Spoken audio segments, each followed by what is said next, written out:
James Paterson, welcome to the program. Good morning, David. So, have you seen this modelling that Peter Dutton's talking about there? I've been briefed on it, and as Peter Dutton said yesterday, we will release it. But if you're in any doubt about what this policy will do, recognise the fact that both supporters of the policy, like gas users like BlueScope Steel, and critics of the policy, like the gas producers, all agree it will reduce prices. And as Phil Curry just said on your panel, this is the law of supply and demand. It is basic economics. We're going to force more gas supply into the domestic market, and that will bring down prices for Australians. If it's so straightforward, why does the modelling, the detail, even a press release, have to be hidden away? Why can't we see this? But we're not hiding anything, David. Why can't we see the modelling today? You'll see it very soon, David. We'll release it. The work has been done. We've been working on this plan for more than a year. Extensive detail work has happened on this, and it will drive prices down. So it will, by how much? Well, we're not going to make the same mistake that Anthony Albanese did before the last election, when he lied to the Australian people 97 times and told them that their electricity bills would go down $275. That's not the experience of Australians on this government's watch. They're paying up to $1,300 more for their electricity than the Prime Minister promised them before the last election. We're not going to mislead them like that. So you won't put any dollar figure on it? No, we're not planning on putting a dollar figure on how much your personal bills will go down, but we do know on this government's watch that there's been a 30% increase in gas prices for households. Industry has been smashed. No wonder 29,000 businesses have failed on this government's watch. So you'll say prices will be lower, but you won't be telling voters by how much. You'll just be asking them to trust that they'll be better off. Well, we've already referred to the analysis in terms of the price per gigajoule. It's about $14 a gigajoule right now. We say it'll get down to about $10 a gigajoule, but we're not going to make a specific household price promise because we're not going to lie to the Australian people as Anthony Albanese did. We don't think that's an adult or decent way to engage with the Australian public. Okay, but we will see the modelling done by Frontier. Yes. You are campaign spokesman. You haven't seen it. You've been briefed on it. Are you convinced that it's going to work? I'm absolutely confident it will lower prices, but don't take my word for it. The gas producers themselves are out there complaining that this is a bad policy because it will lower prices. I don't agree. I think it's a good policy because it will lower prices. There are some market experts who have their doubts about this as well. Just tell me, how does it work? How do you actually force those gas companies to direct more gas into the local market? So, David, on the East Coast, we produce about 2,000 gigajoules of gas every year. About 1,500 of that is exported, about 500 of it is consumed locally. Of that 1,500 which is exported, we are going to require that gas producers divert 50 to 100 of those petajoules into the domestic market to drive those prices down. How? We'll develop a mechanism in consultation with the industry. We'll legislate it. It will require them to divert that into the domestic market. So this is separate to the existing big stick domestic gas security mechanism. This will be a separate mechanism. Correct. And I heard the Prime Minister say that he's already got this. Well, if he has, it's not working because the Prime Minister said there's a price cap of $12 per gigajoule. Well, why are prices, in his words, 13 per gigajoule or 14 in some other market analysts? It's clearly not working, and that's why households are paying 30% more than they were before the last election. So you'll have two mechanisms to get more gas into the domestic market.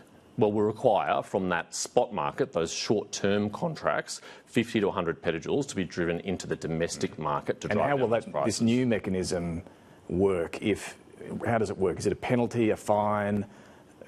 How does that work? Well, we'll legislate using the Commonwealth's significant legislative power here to require that happen. I would hope the gas producers would work with the government to make sure that happen. Frankly, it's in their interest too. But we'll also have measures to increase supply as well, David. We need to fast-track approvals in this country. They're being held up far too long. The North West Gas Shelf is a good example. 6 years of environmental approval and assessment by the state government, and this federal government has kicked that can down the road, refusing to grant that approval. Okay, but coming back to the question of this East Coast problem, this mechanism, you'll legislate, force them to provide 50 to 100 petajoules. If they don't, what happens?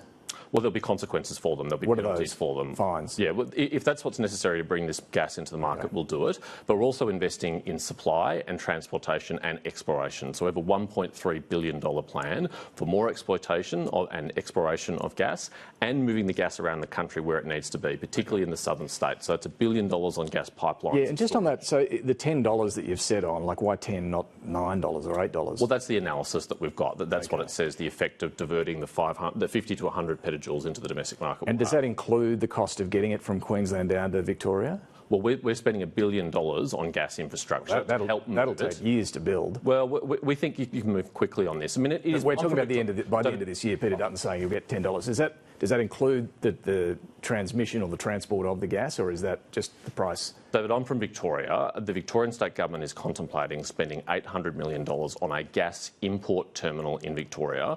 We've got years and years of supply of gas underneath our feet that we're not taking advantage of. We want to get more gas into the market. I understand that. Require it to be. But does the $10 price include getting it to Victoria? David, the $10 price is the analysis that we've got from Danny Price, from Frontier Economics, of the effect of diverting that gas into the East Coast domestic market, and that's what the benefit that households and businesses will see. It's why manufacturers are so enthusiastic about this and have backed it, because it's going to reduce prices for them. Okay, but to get it to Victoria where it's needed, it could be more than $10? Well, the Victorian government has locked up the gas that they have underneath our feet, and that is just madness. But your policy, to get that gas down to Victoria, will it be more than $10? Look, David, I've just said that the market price for gas domestically in Australia will be at $10 a petajoule compared to what it is, a gigajoule, sorry, compared to what it is right now. In Victoria? Yes. Okay. Look, a few other things. The Liberal Party meant to be the party of free markets and lower taxes. Here you are intervening in the gas market. You want to break up supermarkets and potentially break up insurance companies. And this week we saw you're now opposing lower personal income taxes. You want to push that tax rate higher. Is this still the party of John Howard? Well, just quickly on supermarkets, because I heard your interview with the Prime Minister before. His plan hasn't survived 3 questions or 3 minutes. It fell apart because he couldn't define price gouging. Now, he says he's going to ban price gouging, but if he can't tell you what price gouging is, how on earth are they going to do it? The truth is this is an insulting policy to the Australian people. It's their 5th committee or review into supermarket prices. If it was such a good idea, why didn't they do it 3 years ago for a 30% increase in grocery prices for Australians? Do you think price gouging should be illegal? Well, we're very happy to make price gouging illegal. But why didn't you ever do it? You were in office for 9 years. We've got a better plan to this, David. We've got a plan to introduce targeted divestment powers for the supermarket industry. So if they're abusing their market power, if they're stifling competition, we can have that last resort power, which would be a very tough incentive. The Prime Minister has nothing to accompany his policy at all. There's no enforcement at all. He won't contemplate divestment. We seem to have moved away from the question, which was about why the Liberal Party is promising to increase personal income taxes. Are you comfortable with that? Well, David, you can't spend a dollar twice, and we're not being honest with the Australian people if we can say that we can do it all. We think we've got a better plan, which is to reduce petrol excise now, not wait 15 months to provide people a 70-cent a day tax cut.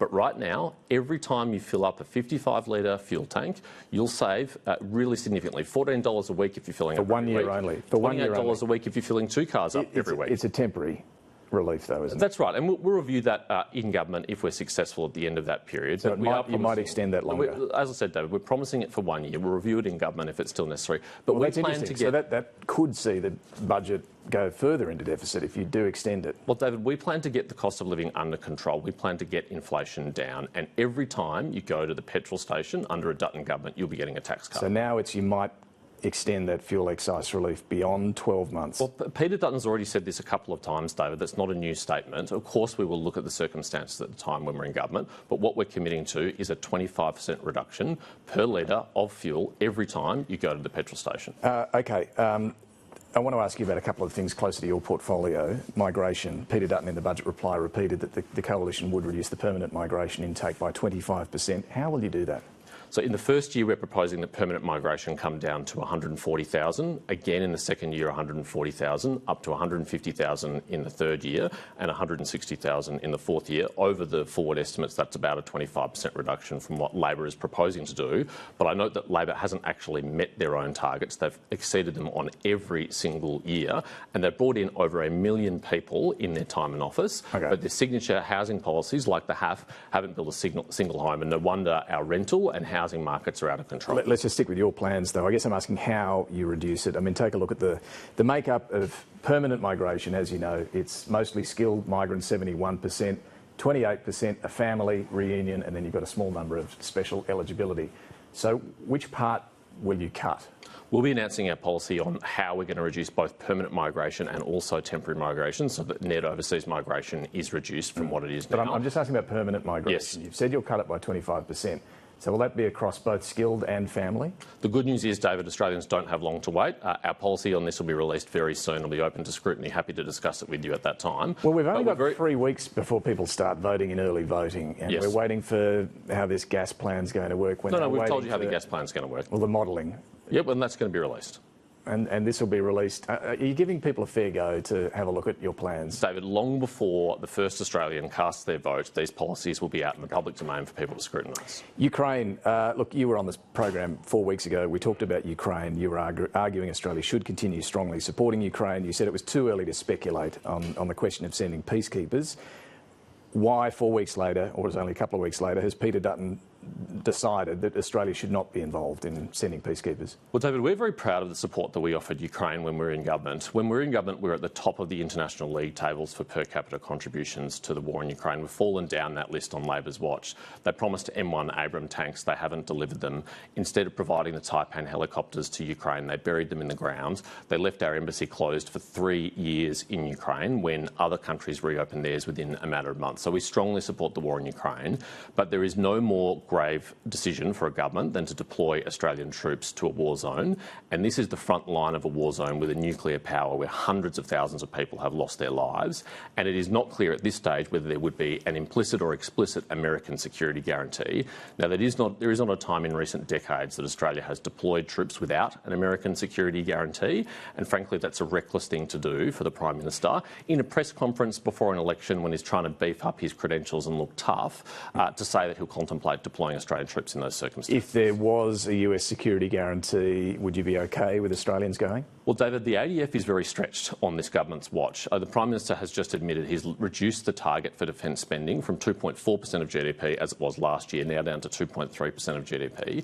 And we can't even track a People's Liberation Army Navy task group in our own region without the help of a Virgin Australia pilot. If the US has a security guarantee behind any force in Ukraine, would you be okay with Australia sending personnel? David, we're saying the ADF is more stretched than it needs to be right now. We will spend more on defence, we'll spend it more quickly. But until we've made that investment, we are not in the position to be just deploying Australian troops to the front line of a war zone on the other side of the world. So if we're so stretched and we need to have people here, should we bring back the 100 personnel training Ukrainian troops in UK? No, we think that's an appropriate investment, an appropriate contribution. Right. But the Prime Minister's talking about an additional contribution on the front lines of a war zone when we can't even track a PLA and task group in our region without the help of Virgin Australia pilots, David. Defence spending, you're obviously critical of the government. Will the coalition increase defence spending beyond that 2.3 or 2.4%? Yes, we will spend more and we will spend it faster because the Prime Minister just said on your program that we're spending enough right now for the challenges we face. We don't agree. We don't think we're spending enough. We will spend more. We'll spend it faster. The $3 billion at least that we promised to spend on an extra squadron of F-35s is extra defence spending that we've already committed to, and we will make further announcements in the course of this campaign. So we'll find out in the next few weeks what level of defence spending you will get to. Correct. And when. Yes. Okay, 2.5% has been speculated. I would have a short-lived career as campaign spokesman if I announced it here on your program today, David. All right, no, look, fair enough. We did see, just a couple of other things finally, some protesters yesterday disrupt both Anthony Albanese and Peter Dutton's campaign events, and apparently security protocols are going to be changed. Are you concerned about this? Will it change campaign planning? I'm very concerned about this, David, because it comes in the context of the Federal Police saying that threats to parliamentarians and other high office holders are the highest they have ever been. And it means actually police have to divert significant resources to protecting politicians at campaign events that could otherwise be out there solving crimes in the community. And it's very regrettable. I don't think we want to move to a style of politics we see in some other countries where our political leaders are cocooned in a security bubble and can't interact with Australians. So these ratbag protesters who are turning up at events might think they're being clever, but all they're going to do is make our politicians more removed from the public, and I don't think that's a good thing. Finally, Peter Dutton yesterday said he is prepared to negotiate with crossbenchers in the event of a hung parliament. What does that mean? What is the coalition willing to trade? Well, it's just an honest statement. I don't know why the Prime Minister lied to you a few minutes ago on this panel where he said he wouldn't negotiate with the Greens. If the Prime Minister falls short of a majority, which many polls predict that he will, there is nothing that will stop him negotiating with Greens. Just asking about the coalition. Just coming back to you guys. what will you trade? Well, unlike the Prime Minister, we're being open and honest about that. Peter Dutton has been clear. We will negotiate if we have to, if we find ourselves in those circumstances. Are there any red lines, any no-go areas? Of course, we're aiming to form majority of government in our own right, and we're confident about our ability to do so. But if we fall short by a couple of seats, we will have a negotiation with the crossbench. We're very clear about the policy agenda that we're taking to the election, though, and we will stand by that policy agenda in those negotiations. Would gas be negotiable? Would climate targets be negotiable? David, we are taking an agenda to the Australian people. We're seeking a mandate from them. If we're able to form government after the election, we will implement our election commitments exactly as we have outlined them in the campaign. All right, Senator James Paterson, thanks for joining us at the start of this campaign. Thank you, my pleasure. Well, coming up, we're going to talk to Casey Briggs about that